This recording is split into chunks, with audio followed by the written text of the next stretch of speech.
안녕하세요. 네, 한국말로 하겠습니다. 네, 반갑습니다, 여러분들. 아침 일찍 많이 오셔서 감사합니다. 제가 지금 발표할 것은 이제 스타트업과 관련된 부분인데, 저는 사실 IMF 때부터 벤처 팀장을 맡아가지고 사실 많은 기업들을 만났습니다. 네이버도 1997년도, 8년도에 SDSS 분사될 때 만났고, 뭐 등등 많은 기업들을 만나서 그런 많은 경험들을 가지고 오늘 이 자리에 섰습니다. 근데 그때랑 지금이랑 바라보면 좀 바뀐 게 있는 게, 이 스타트업이 성공이라는 게 무엇일까, 이제 그런 생각을 해봤는데, 스타트업은 시너지, 플랫폼과 시너지를 이루면 안 되거든요.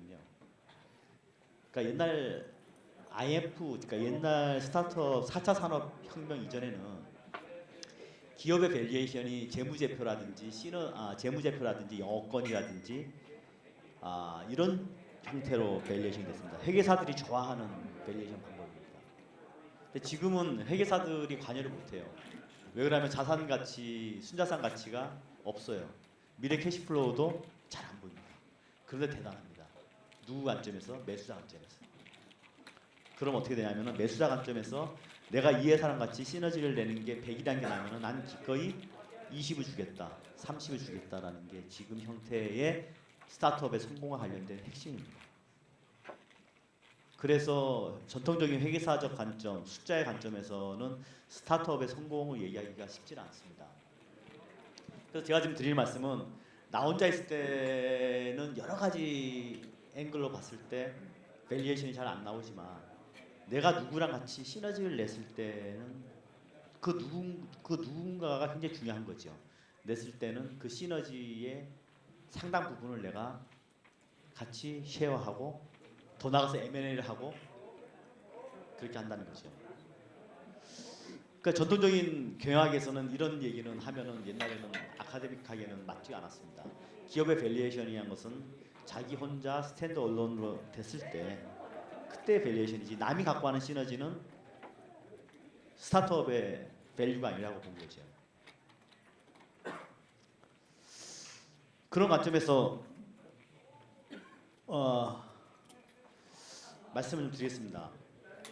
뭐 최근 이제 창업 열풍이 계속 또 다시 또 뭐 나타나고 있고, 특히 우리 4차 산업에서 조금 늦은 감은 없지 않아 있지만은 다시 또 이제 우리 한국인의 특성에 따라서 많이 지금 창업이 되고 있습니다.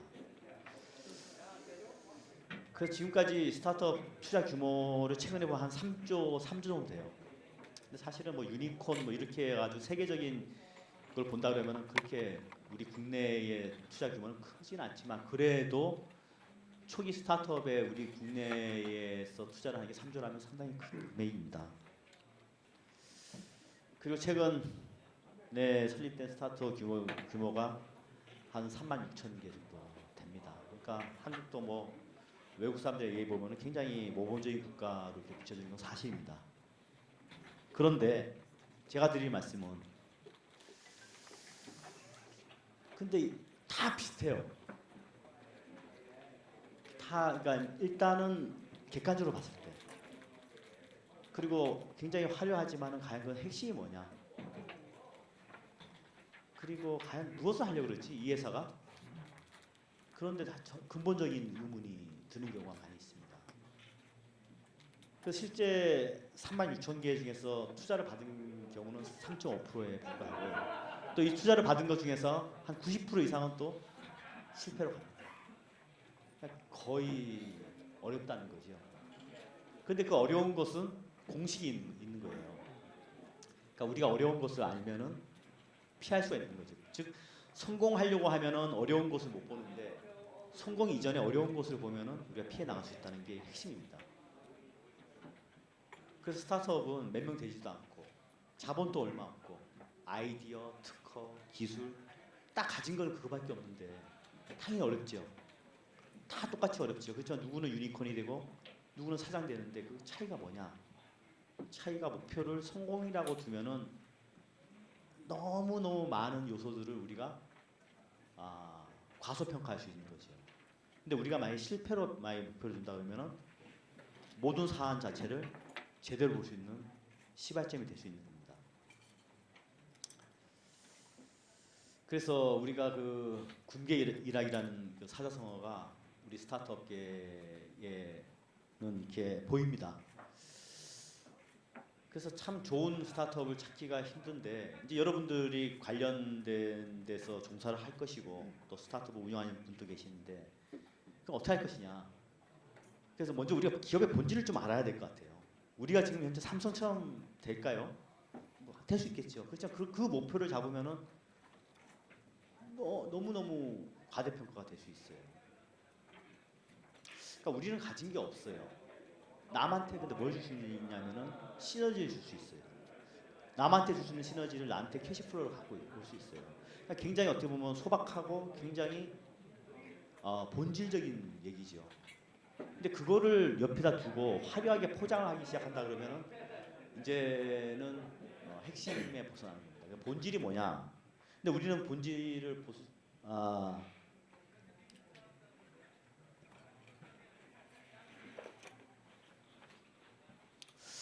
파이낸싱 투자 유치를 받겠다. IPO로 하겠다. 뭐 세계 최고의 아니면 인풋 대비 아웃풋 프라핏이 좋다. 근데 우리가 경험했던 게 IMF 때 한국 기업들이 은행에서 돈은 많이 빌려주고 절대 은행은 망하지 않고 닷컴 버블이 났을 때도 그냥 회원수 몇 명 데려가면 엄청나게 회원수 데려가면은 은행 차익 뭐 등등 그런 게 가능했단 말이에요. 근데 본질이 캐시플로우로 딱 바뀌고 그러니까 기업의 본질을 딱 찾았을 때는 이런 게 잘 의미가 없어지는 거죠. 결국 뭐냐면 망하지 않아야 됩니다. 서스테너빌리티. 그런 다음에 성공이 있어야 되는 거죠. 첫 번째는 서스테너빌리티가 굉장히 중요하다. 한국말로 망하지 말자. 그게 굉장히 중요한 거죠. 근데 성공하자라고 보면은 다른 걸 보게 되는 거죠. 일단 망하면 안 됩니다. 근데 우리는 가진 게 없어요. 근데 망하지 않으려면 어떻게 합니까? 가진 게 없는 사람이 망하지 않으려고 그러면은 남들과 같이 어떻게 시너지를 낼 것인가 이게 굉장히 중요한 스타트업의 덕목입니다. 핵심입니다. 더불어서 기업 가치가 그렇게 평가가 되고 있어요. 그런 다음에 성장이라는 게 있는 거죠. 즉 펀딩은 뭡니까? 갬블이죠, 갬블. 스타트업 입장에서는 뭔가 파이낸시적으로 IPO를 하고 M&A를 한다 그러면 이것도 갬블 같은 거죠. 근데 갬블이 하이 리스크 하이 리턴이라면 우리가 서스테이너블 하지 못한다면은 갬블에서 지는 겁니다. 그래서 여러분들 지금 우리나라의 인프라가 너무 잘 돼 있고 또 저희 같은 회사에도 한 4,000명의 전문가들이 있고 전 세계에 한 20만 명 이상의 전문가가 있고 지금 저희들도 위워크이랑 또 지금 현재 같이 협력해가지고 지원을 하고 있고 그러니까 저희들 관점에서는 스타트업한테 지원할 때 뭘 기대하겠습니까? 미래를 기대하는 거죠. 지금 현재는 그렇다면 여러분들은 이런 우리 정글에 지원하는 시스템이 너무 잘 돼 있어요. 그런데 문제를 푸는 키가 자칫 어떤 제조기업의 성공 방식 또 일반 중견기업의 성공 방식을 따라가는 게 아닐까라는 데에서 한번 생각해보자라는 게 제 생각입니다. 그래서 우리가 제가 말씀을 드린 게 5년 뒤의 성공을 위해서 우리가 가는 것보다는 1년 후에 내 기업이 다운턴을 하거나 망하는 경우가 더 많다는 거죠. 그 많은 기업들이 다 어디 갔을까요? 옛날부터 저희 회사뿐만 아니라 주변에 많은 사업 기획서를 갖고 찾아오신 분이 많고 지금 또 이 자리에 이 공간에 많은 기업들이 성공을 좀 꿈꾸고 있는데 그 기업들이 5년 후의 모습이 어떨까요? 지금 현재 다 성공하려고 하겠죠. 그런데 성공을 취하기 이전에 일단은 실패의 덫에 빠지기 때문에 우리가 더 싫어하는 것은 뭔가를 디파인을 정확히 해야 되겠다. 그러려면 기업의 본질 그리고 스타트업의 평가 방법 자체가 전통적인 재무 관리에서는 못 보던 그러한 방법으로 평가가 되고 있으니까 여러분들이 잘 활용해 주시면 좋겠다는 생각입니다. 그래서 오늘은 그런 사례 위주 그런 부분들을 제 또 그 동료가 계속 이어가겠습니다. 우리 박수를 맞이해 주시겠습니다. 예.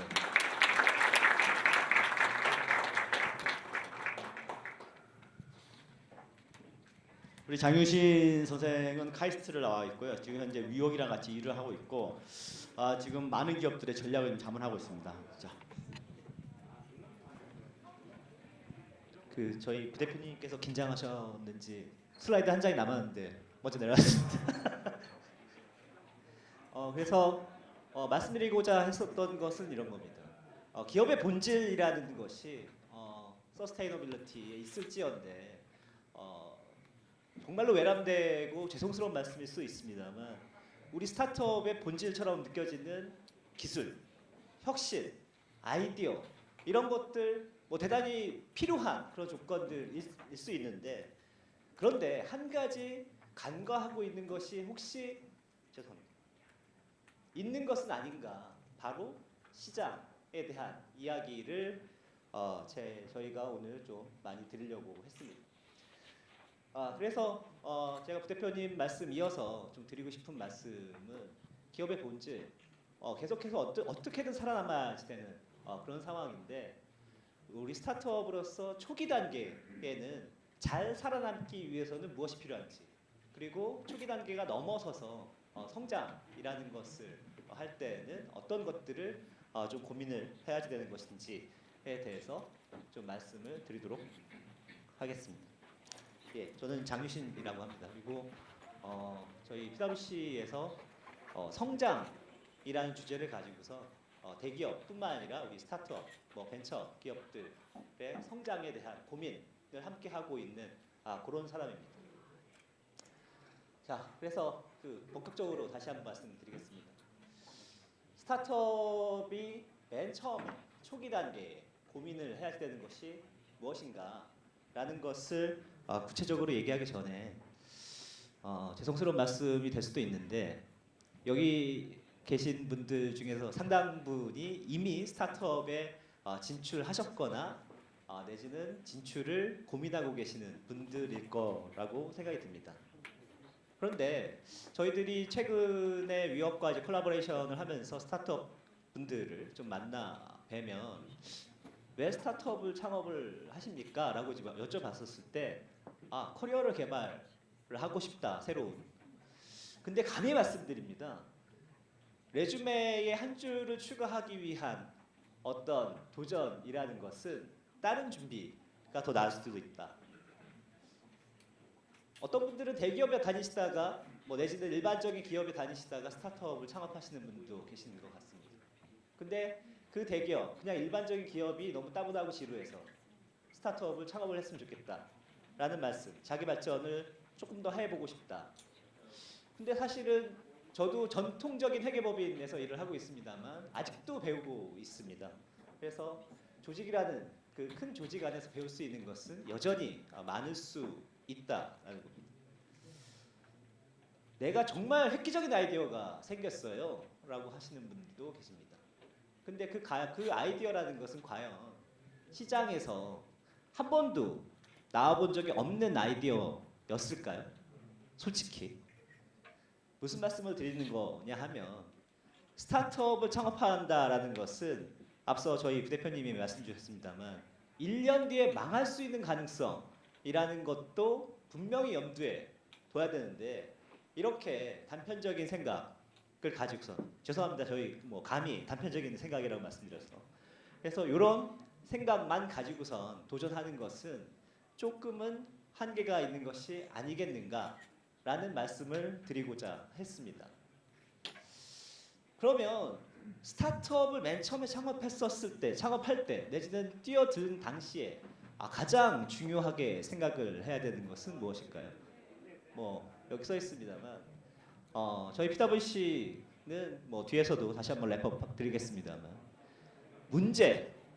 어떤 문제를 해결하고자 하는가에 대한 부분입니다. 그리고 그 문제라는 것을 어떤 솔루션으로 해결할 것인가 그리고 그 솔루션으로 해결하는 그 스타트업의 아이덴티티, 본질이라는 것을 어떻게 정의하고 갈 것인가라는 것을 가장 중요하게 봐야 되는 것은 아닌가라는 말씀입니다. 많은 스타트업으로 출발해서 많은 회사들은 이런 본질적인 문제, 즉 우리는 어떤 회사이고 어떤 문제를 해결하기 위해서 이런 솔루션으로 우리가 창업을 할 거야라는 부분이 대단히 명확하게 정의가 되어 있다라는 부분입니다. 앞서 말씀드린 것처럼 기업에서 더 이상 배울 것이 없기 때문에 내가 아이디어가 있기 때문에 물론 아이디어 필요하긴 합니다만 그 아이디어 하나만 가지고서 스타트업이 성공할 수 있다? 그것은 힘들 수 있다라는 말씀입니다. 잘 아시죠? 예. 바로 아마존의 제프 베조스의 이 메모 한 장이 주는 시사점이 대단히 크다라고 볼 수 있을 것 같습니다. 제프 베조스는 냅킨에 그린 이 메모 한 장으로 플랫폼 인터넷 상거래 플랫폼의 본질에 대한 부분을 고민을 했던 겁니다. 어떻게 하면 인터넷 플랫폼이라는 것이 잘 성장할 수 있을 것인가? 그리고 그 플랫폼을 통해서 서플라이어 그리고 고객들이 만족할 수 있는 것인가에 대한 고민을 했던 것이죠. 그 바로 인터넷 플랫폼의 핵심적인 문제를 고민하고 그것에 대한 솔루션으로서 아마존을 만든. 그래서 인터넷상에서 모든 사람들이 자기가 원하는 것을 살 수 있는 그런 플랫폼을 만들겠다라는 대단히 클리어한 하지만 어떻게 보면은 대단히 도전적인 그런 미션 그리고 아마존 자체의 아이덴티티를 정립을 했다라는 것이죠. 이 문제라는 것이 대단히 중요한데 이게 뻔한 얘기 아니냐라고 생각을 하실 수도 있을 것 같습니다. 그러면 냉혹하게 우리의 현실에서 스타트업 분들이 고민하시는 펀딩이라는 관점에서 저희들이 직접 펀딩 유치도 펀딩 자문도 해드리고 VC 분들도 만나고는 있습니다만 펀딩의 세계, 현실 세계에서는 어떻게 이 부분이 작용될 것인가를 고민을 해보면 사실은 펀딩이 이루어지는 절차라는 것은 기본적으로 초기 얼리 스테이지의 미팅이 진행이 되고 그 얼리 스테이지의 미팅이 진행된 다음에 VC나 투자자들이 그 스타트업이 갖고 있는 비즈니스 모델이라는 것이 정말로 피저블한 것인지에 대한 부분을 여러 가지 분석을 하고 실사를 하고 하는 과정들을 거쳐서 펀딩이 이루어지는 그런 과정이 되겠습니다. 모르겠습니다. 어떻게 생각하실지 모르겠습니다만 펀딩 그러면 왠지 사업계획서를 잘 써야 되고 왠지 샬랄라한 샬랄라한 사업 전략이라는 것을 잘 보여줘야 될 것 같아. 그래서 이 실사 단계에서 이 경제성 분석 단계에서 잘 어필을 해야 될 것 같아 라는 생각을 가지실 수 있을 것 같습니다. 그런데 이 부분에서 만약에 잘 안 된다, 실패를 했다라고 한다면 그것은 다시 한번 회복할 수 있는 기회는 있습니다. 저희들 경험으로. 그런데 문제는 뭐냐면 첫 번째 단계입니다. 얼리 스테이지 미팅. 이 얼리 스테이지 미팅에서 저희가 영어로 써놨습니다만 그야말로 정량적인 분석이 들어갑니다. 말이 좋아서 정량적인 분석인지 퍼스트 임프레션인 것이죠. 스타트업 창업자분하고 말 몇 마디 나눠봤을 때 저분이 어떤 생각을 가지고선 이 스타트업을 창업을 했구나 라는 생각이 그야말로 강하고 명료하게 투자자한테 어필되지 않으면 이 뒤에 단계는 갈 수도 없는 거라는 것이죠. 예. 그렇기 때문에 앞서 말씀드렸던 것처럼 제프 베조스의 그 냅킨 한 장과 같이 명료한 우리는 어떤 문제에 집중하고 있고 그 문제를 해결하기 위해서 우리는 어떤 솔루션을 제공하는 어떤 회사이다 라는 것이 아주 명확하고 명료하게 간단하게 정의되는 것이 대단히 중요하다라는 말씀인데 이 부분을 간과하고 기술 아이디어라고 말씀하시는 스타트업이 꽤나 있는 것 같습니다. 예. 사례는 다들 아시는 사례라서 간단하게 말씀드리겠습니다. 토스, 국내 최대 금융상품 유통 플랫폼을 만들겠다라고 해서 강편 송금부터 출발을 해서 지금은 이제 인터넷 은행까지 가고 있고 대단히 큰 성공을 거뒀죠. 리멤버, 명함앱 앱으로 출발했습니다만 단순히 명함 앱으로 출발한 게 아니죠. 맨 처음에 출발할 당시의 생각이라는 것은 그 명함으로 연결되는 네트워크, 그 네트워크가 가지는 가치에 이제 집중을 해서 사업을 전개하고 비즈니스 포털로 지금 전개를 해 나가고 계신 것으로 이해를 하고 있습니다. 에어비앤비 단순히 숙박이라는 것이 아니라 커뮤니티를 만들겠다, 여행객들의 커뮤니티를 만들겠다라는 생각에서 출발을 해서 계속해서 이제 발전을 해 나가고 있고, 그리고 개인 여행객에서 더 나아가서 비즈니스로 이제 확장을 하고 있는 그런 상황. 그래서 뭐 엄청난 성공을 거둔 이런 사례가 있습니다. 근데 이제 이런 사례들을 이제 보시면 아마 이제 그런 생각을 하실 거예요. 결과론이잖아, 그죠? 뭐 맞습니다, 결과론입니다. 예. 그런데 안타까운 현실들이 많이 있다라는 것이죠. 뭐에 비해서 이런 뭐 물론 결과론이긴 합니다만 이런 성공했다고 지금 소개해드렸던 이 세계 기업들의 출발은 명확하게 저 뒤에 있는 그림까지도 고민을 해서 우리는 이런 회사가 될 거야라는 부분이 명확했었는데 조금 안타까운 사례들을 좀 보시겠습니다. 뭐 회사 이름은 적어놓지는 않았습니다. 최근 6개월 안에 만났던 스타트업들 중에 실제 사례입니다. 저를 찾아와서 펀딩을 좀 해주셨으면 좋겠습니다. 아 예. 어떤 기업인가요? 여쭤봤더니 영상인식 솔루션 업체입니다. 그게 뭔가요? 제가 뭐 엔지니어는 아니기 때문에 잘은 모릅니다. 근데 잘 어려운 말이긴 합니다만 뭐 딥러닝 기반의 고도화된 영상인식 시스템 기술을 보유하고 있습니다. 예. 저는 그냥 그랬습니다. 아 예. 그래서 또 말씀하시는 게 지금의 영상인식 시스템이라는 것은 인식률이 한 95% 되는데 우리 기업의 시스템은 99%입니다. 그 4%를 늘리는 게 얼마나 어려운지 아세요? 라고 말씀합니다. 저는 모르죠. 예. 저는 모릅니다. 그 4%가 얼마큼의 가치가 있는지 모릅니다. 그런데 영상인식 시스템이라고 해도 그 사례가 뭔가요? 그랬더니 무인주차 시스템이요 라고 말씀하시더라고요. 무인주차 시스템 뭐 여기 여러분들 중에서도 운전하시는 분들 많을 텐데 요즘에 웬만한 주차장은 다 무인주차 주차장입니다. 자 그러면 왜 소화하시냐면 그러면 주차장 주인의 입장에서 한번 생각을 해보시죠. 영상 인식률이 95% 성공률이거나 99%이거나 그래서 뭐가 좋은데요? 주차장 주인의 입장에서 과연 뭐가 좋으냐? 앞서 기술 아이디어 시장을 생각해봤냐라는 말씀을 드렸었는데 시장의 관점에서는 이것이 과연 무엇을 의미하는 것인가에 대한 부분 99%로 늘리기 위해서 꽤 비싼 돈을 들여서 이 설비를 갈아엎어야 되느냐? 제가 주차장 주인이라면 그러지 않을 것 같습니다. 왜? 여전히 1%의 에러율이 있기 때문에 관리인은 필요한 것이고, 그렇죠?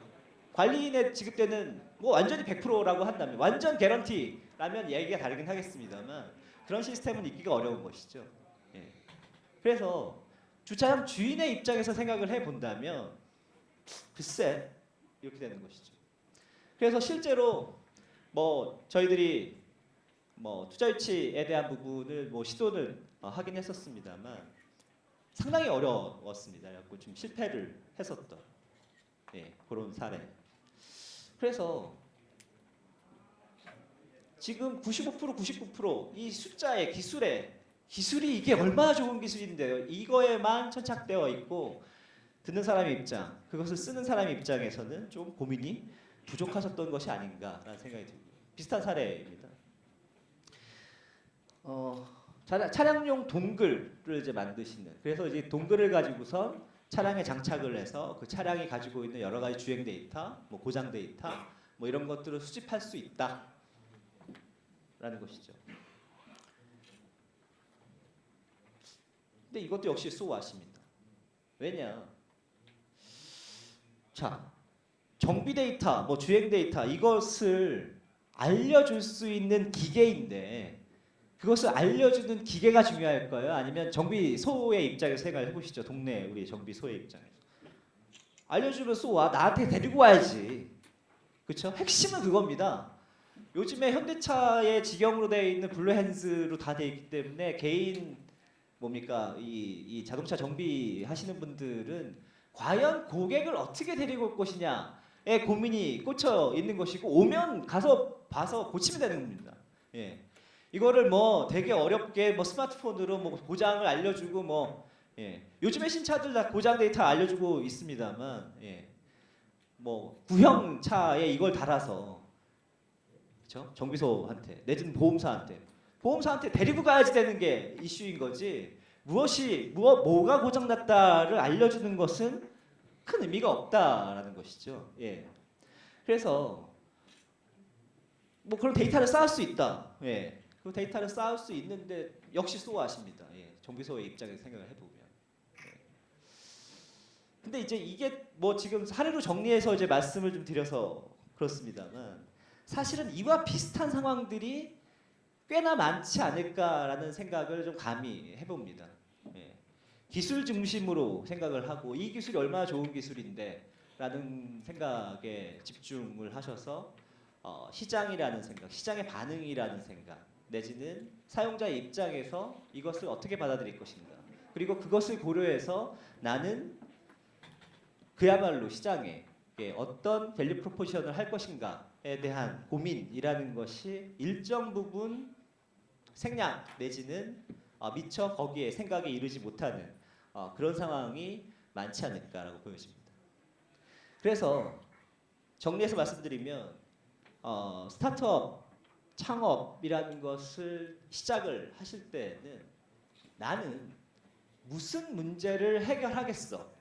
자동차 정비소, 개인 자동차 정비소 사람들이 되게 요즘에 먹고 살기가 힘든데 그들을 고객을 어떻게 풀링할 수 있게끔 하는 뭔가를 만들겠어 라고 하는 것이 좀 더 정확한 문제의 디스크립션이 되는 것이 되겠죠. 그래서 문제에 집중하고 그 솔루션이라는 것에 집중, 기술에 집중하는 것이 아니라 문제와 솔루션에 집중하는, 뭐 말장난처럼 들리실 수도 있겠습니다만 큰 차이가 있을 수 있다라는 부분을 다시 한번 좀 강조해서 말씀드리고 싶었습니다. 자, 이렇게 해서 창업이 된 이후에 그래서 뭐 프리 A 단계에 뭐 펀딩을 받고 이제 막 사무실도 내고 하셔서 이제 막 그 사업을 이제 운영을 하시는 그런 상황에서는 뭐가 중요할까라는 관점입니다. 뭐 데스밸리라는 말을 모르실 리 없기 때문에 뭐 데스밸리에 대한 부분은 생략하도록 하겠습니다. 다만 분명히 데스밸리는 존재한다. 여러분들이 보시기에 데스밸리는 어디에 존재한다고 보십니까? 맨 처음에 사업을 이제 막 시작하는 단계, 그리고 사업이 이제 어느 정도 이제 걸음마를 띄어서 성장하려고 하는 단계, 그리고 이제 날아오르려고 하는 단계에서 어디에 데스밸리는 존재한다고 보시나요? 대답을 기대하진 않았습니다. 네. 바로 성장을 이제 막 걸음마 뛰고 괜찮은 것 같아 이럴 때 데스밸리는 온다라고 많은 아카데믹한 쪽에서 얘기를 하고 있는 것 같습니다. 왜냐하면 사업을 확대하는 과정에서 무리를 할 수도 있고 생각만큼 솔루션이 잘 안 먹힐 수도 있고 하는 문제들이 생길 수 있기 때문에 이 사업 기획에서 일단 런칭이 됐다라고 하는 것은 앞서 말씀드렸던 것처럼 그 밸류 프로포지션 자체는 오케이, 시장에서 어그리가 받았다라는 이야기로 될 수 있는 부분인데 그 확대하는 과정 속에서 좀 상당히 어려움을 겪으실 수 있다라는 겁니다. 네. 그러면 이 어려움을 어떻게 극복할 것인가라는 관점에서 보게 된다면 저희는 스케일업이 중요하다라고 보고 있습니다. 실제로 이거는 뭐 스케일업이 중요하다라는 이야기는 뭐 저희 PwC의 생각이 아니라 뭐 그 링크드인 파운더까지 얘기했었던, 그래서 퍼스트 무버에 대한 부분보다도 어떻게 빠르게 스케일업하는 것이 중요하다라는 부분을 좀 얘기를 좀 하고 있는데요. 근데 이제 우리 스타트업 분들은 스케일업 이거 잘 모르겠고 앞서 말씀드렸던 요 단계쯤, 이 성장 단계쯤 들어오면 이제 빨리 B, C, D 투자 받아야지. 그런 생각에 집중하시는 것 같습니다. 왜냐하면 돈이 없으니까 실제로. 알고 있습니다. 냉혹한 현실이 자본주의 사회에서 돈이 있어야지 뭐 사업 확장도 하고 하는 것이죠. 당연히 그렇습니다. 그리고 스케일업을 하기 위해서도 일정 부분 뭐 돈이 필요한 것은 사실이라고 보여집니다. 그런데 스케일업에 대한 어떤 고민 그리고 그 방향에 대한 부분이 역시 앞서 말씀드렸던 것처럼 우리의 아이덴티티를 맨 처음에 정하고 우리가 출발을 했었을 때의 생각과 마찬가지로 명료하다면 투자는 그래도 어렵겠지만 그 과정이라는 것이 늘 어렵겠지만 그래도 실패할 가능성은 좀 떨어질 수 있는 것이 아닌가라고 보여집니다. 그러면 어떻게 스케일업을 할 것이냐? 그 스케일업 그러면 그냥 고객 수, 그 가입자 수 늘리는 게 스케일업이야? 그런 부분도 있긴 하겠습니다만 저희가 바라보는 것은 그냥 단순히 예를 들면 플랫폼 사업이다라고 하면 단순히 가입자 수를 계속해서 늘리는 것은 그냥 성장인 것이고 솔루션의 전선이라는 것을 좀 확대를 하자라는 겁니다. 지금 뒤에서 사례로 좀 더 구체적으로 말씀을 좀 드릴 텐데 전선을 확대하고 그 전선을 확대하기 위한 또 방법으로서 협업이라는 것. 나만 가지고 있는 나 혼자 하는 것이 아니라 남들과 같이 뭔가를 해보는 그런 노력이 좀 필요한 것이 아닌가. 다 아시는 또 사례가 되겠습니다. 배달의 민족. 배달의 민족의 초기 스타트할 때의 생각이라는 것은 맛있는 음식은 어디서든 먹을 수 있으면 좋겠다라는 것이었습니다. 상당히 명료한 생각인 것이죠. 맛있는 것을 꼭 내가 전화를 누르고 해야 되는 것이냐? 그게 아니라 어디서든 먹을 수 있으면 좋겠다. 그래서 잘 아시는 것처럼 개인이나 가정이라는 관점에서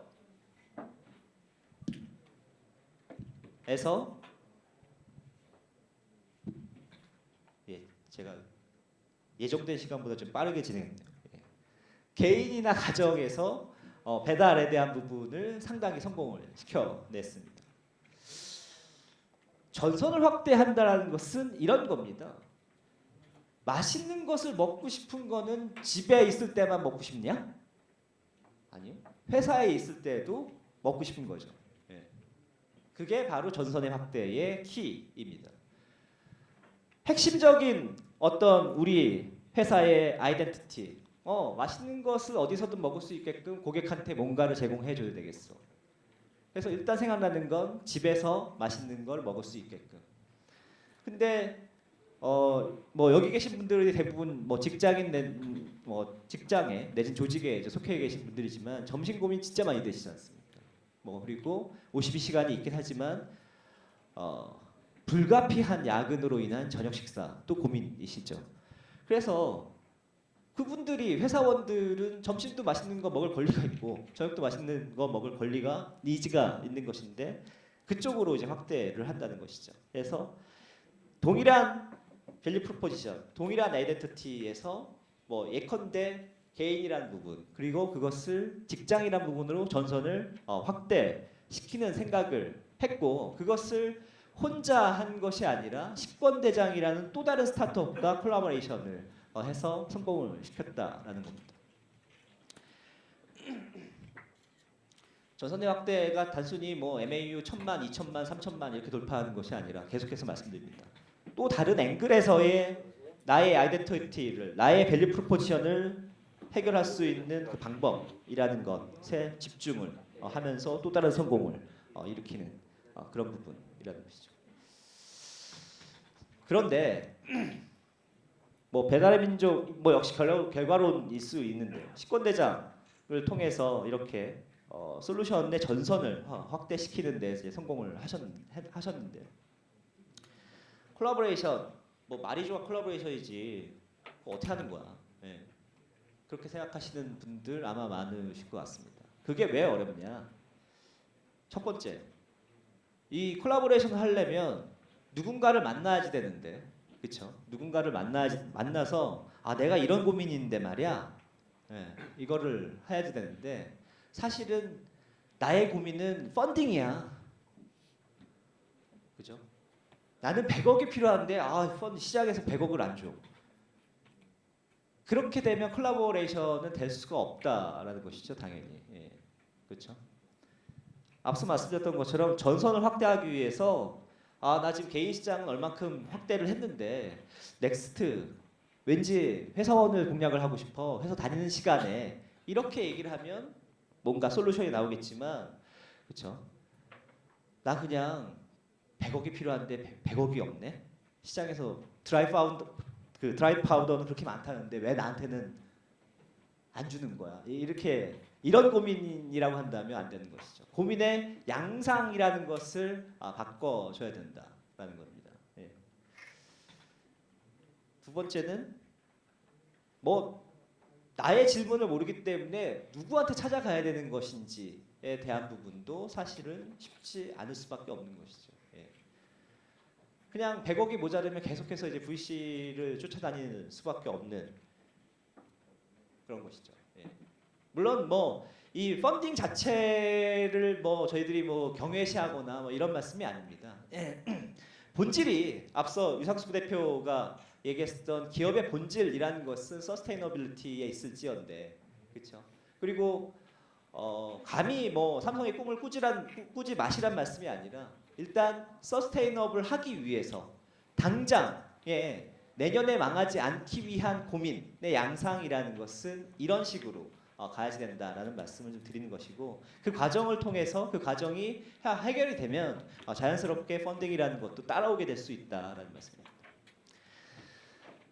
뭐 복잡하게 말씀드렸습니다만 사실은 내 질문이 나는 무엇을 고민하고 있는지, 그리고 그 고민을 누구와 해결해야 되는지를 모른다라고 하는 것은 다시 back to basic. 나는 누구이며 나는 어떤 문제에 집중하려고 하는 것이며, 그렇죠? 나는 무엇이 되고 싶은지, 뭐 나는이 아니라 우리 회사는이겠죠. 네. 그것에 대한 답이 명확하지 않으면 확장의 방향이라는 것, 뭐 솔루션 전선의 확대라는 것, 뭐 이런 것들을 나는 100억이 필요한데 에서 그런 솔루션의 확장이라는 방식으로 생각을 전환하기가 그렇게 쉽진 않다. 그래서 뭐 대단히 기초적이고 원초적인 질문이긴 하겠지만, 그리고 심지어는 하품 나오는 철학 같은 이야기일 수도 있긴 하겠지만, 기업으로서 스타트업이라고 한다면 어떤 문제를, 사회의 어떤 문제를 해결을 해서 내가 밸류를 제공하고 그에 합당한 돈을 벌겠다라는 생각이 클리어하게 정리되는 것이 뭐 이런 부분을 보더라도 다시 한번 중요할 수 있겠다라는 부분이 되겠습니다. 그리고 요거는 뭐 약간 좀 구현일 수 있긴 하겠습니다만, 뭐 스타트업들 간에 뭐 콜라보를 하려고 하더라도 어떤 스타트업이 어느 섹터에 존재하는지에 대한 부분을 그야말로 노웨어를 모르시는 경우도 있는데, 뭐 시장에는 저희 PwC를 포함해서 많은 엑셀러레이터, 그리고 뭐 공간을 같이 제공하면서 그 안에서 커뮤니티를 형성시켜주는 서비스를 하는 플레이어들이 많이 있습니다. 그래서 그야말로 뭐 에코시스템 안으로, 그들이 모여 있는 곳으로, 그 커뮤니티 안으로 합류하셔서 많은 도움을 받고 많은 기업들의 사례를 바라보면서 나름대로 다시 한번 나는 누구이고 나는 어떤 문제에 집중하려고 하는지에 대한 생각을 정리해 보실 수 있지 않을까라는 생각이 들어서 뭐 간단히 말씀드립니다. 그리고 뭐 렉처로 이번 세션이 돼 있긴 합니다만, 뭐 저희 회사가 가지고 있는 스타트업 뭐 지원 프로그램에 대해서 이제 간단히 좀 소개 말씀 드립니다. 그래서 저희 이제 PwC 이제 뭐 저희 코리아도 있고 이제 글로벌도 있습니다만, 이제 글로벌 차원에서는 사실은 ICT 스타트업 중심으로 해서 솔루션을 배양시켜드리는 그런 노력들을 하고 있습니다. 그리고 그 과정 속에서 회계법인으로서 갖고 있는 기본적인 재무에 대한 부분 내지는 매니지먼트 전반에 대한 자문 서비스를 제공해드리고, 그리고 어떤 경우는 저희 회사가 필요로 하는 솔루션을 이제 공동으로 이제 개발하는 그런 케이스도 있습니다. 실제로 PwC 차이나에서는 이미지DT라는 이미지 알고리즘 그 스타트업과 스타트업의 육성 프로그램을 이제 지원을 해서 이제 까르프라든지 이런 유통사와 네트워킹을 시켜주면서 이 이미지DT가 성공을 했었던 그런 사례가 있습니다. 그래서 저희 PwC 코리아도 앞서 뭐 잠깐 얘기해 놨습니다만 위웍과 콜라보레이션을 좀 전개를 하고 있습니다. 그래서 공유 오피스인 위웍인데 그 위웍 랩스라는 별도 서비스가 있습니다. 그래서 스타트업 분들 사이에서의 커뮤니티를 좀 제공을 해드리는 그 단순히 이제 오피스라는 스페이스뿐만 아니라 그런 서비스를 좀 제공을 해주고 있는데요. 그 위웍 랩스와 저희가 제휴를 맺어서 스타트업과 스타트업의 콜라보레이션 내지는 스타트업과 일반 대기업, 뭐 중견기업과의 콜라보레이션을 좀 지원을 계속해서 좀 해드리고 있고 기본적인 자문 서비스에 대한 부분도 저희들이 제공을 하면서 여하하게 이 데스밸리라는 것을 좀 넘어서실 수 있게끔 부족합니다만 저희들도 넘어설 수 있게끔 도움을 좀 드리고자 계속해서 지금 노력을 하고 있습니다. 시간이 조금 이르긴 합니다만 좀 정리를 좀 해보겠습니다. 저희들 뭐 유상수 부대표, 뭐 제가 계속해서 이어서 뭐 여러 가지 말씀 좀 드렸는데 감히 말씀드립니다. 감히 이거는 뭐 다를 수도 있고요. 저희 이제 PwC 고유의 뭐 생각일 수도 있습니다만 스타트업에 대한 저희들 PwC의 생각이라는 것은 기술 창업이란 말. 스타트업 그러면 약간 뭐 그 똑같은 동의어로서 기술 창업 뭐 이런 얘기를 하시는 분들이 있으신데 저희들은 그 생각에 반대입니다. 왜냐하면 앞서도 계속해서 강조해서 말씀드렸습니다만 물론 기술이 중요하다는 말씀은 아닙니다. 기술만 가지고선 창업하시면 안 된다. 그것은 좀 실패하기가 쉬울 수 있다. 그럼 뭐냐? 문제에 집중하고 그 문제를 어떻게 해결할 것인가? 그 과정 속에서 어떤 기술이 필요할 것인가? 그 기술이라는 것은 그 다음 질문 정도일 것이다라는 것이죠. 그래서 사회에 필요로 하는 그 문제라는 것이 무엇인지에 대한 부분에 포커스하는 그래서 솔루션 중심의 창업. 그 솔루션을 제공하는 과정에서 기술이 잘 뒷받침되어 있으면 금상첨화 이런 부분으로 저희는 스타트업 창업에 대한 부분을 좀 바라보고 있다라는 부분으로 정리해서 말씀드립니다. 뭐 한번 정리는 했습니다만 다시 한번 전체적으로 말씀드린 것을 뭐 정리 요약을 해본다면 스타트업 전성시대 뭐 연간 한 3만 5천 개 정도가 지금 뭐 스타트업이 지금 생기고 있는 부분인데 뭐 당연히 우리 뭐 전체적인 경제의 어떤 건강성이라는 것을 회복시킨다는 입장에서도 대단히 중요한 부분일 수 있는데 일정 부분 좀 과열도 있는 부분인 것 같다. 왜 과열이 되는 것인가라고 한다면 실제로 정확한 문제 해결이라는 부분, 문제와 솔루션이라는 부분이 좀 명쾌하지 않은 그런 부분도 있기 때문에 감히 과열이라고 말씀드릴 수도 있을 것 같다라는 부분이죠.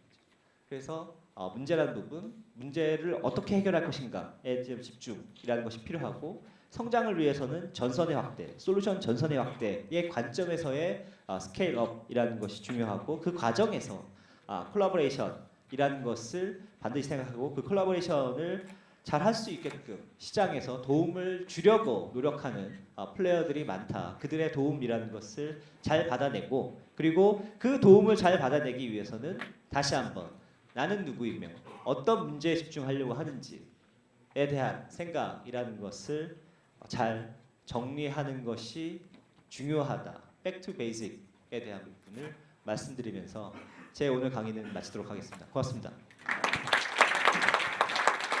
혹시 질문이나 코멘트 있으시면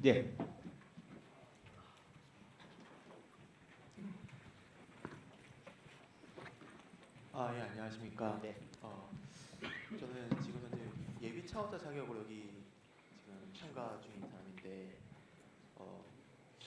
지금까지 말씀하신 거랑 약간 조금 다르는데 저는 기술 중심은 사실 좀 아니고 저 개인적인 백스토리를 배경한 사업을 좀 비중인데 저는 16년에 공사가 좀 심하게 나서 25톤 트럭 주로 사고 있었는데 뭐 내손상에 뭐 여러 가지 많이 겪었지만은 뭐 결론적으로는 목하고 한쪽 팔만 움직일 수 있었어요.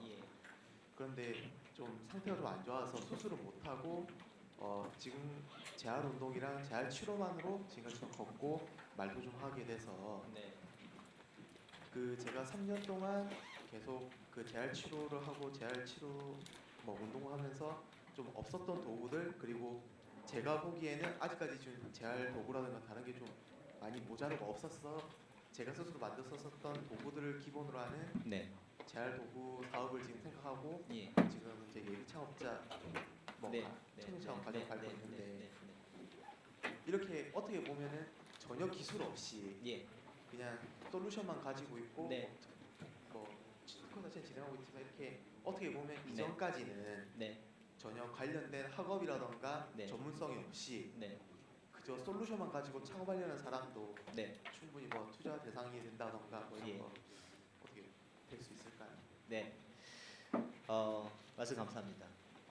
우선 뭐 제가 감히 말씀드릴 수 있는 것은 지금 질문 주신 분 스스로가 그런 이런 기구가 있으면 좋겠어라는 절실한 뭔가 생각이 있으신 거지 않습니까? 예. 예. 그 생각이 있다면 앞서 제가 강조해서 말씀드렸던 나는 무슨 문제에 집중을 하고 이렇게 생긴 게 있으면 좋겠는데 그렇죠? 이렇게 운동을 할 수 있는 게 있으면 좋겠는데라는 생각을 가지고 계신 것 같습니다.